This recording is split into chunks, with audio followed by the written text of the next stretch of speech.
द्वादश ज्योतिर्लिङ्गानि श्रीगणेशाय नमः।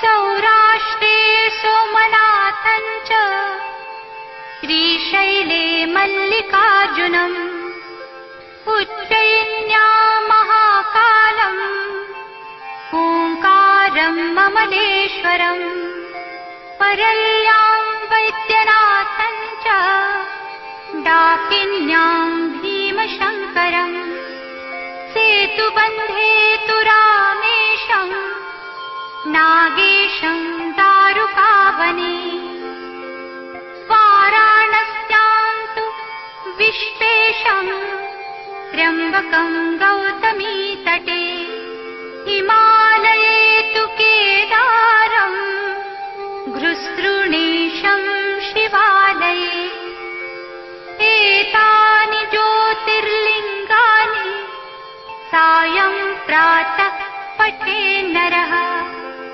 सप्तजन्मकृतं पापं स्मरणेन विनश्यति।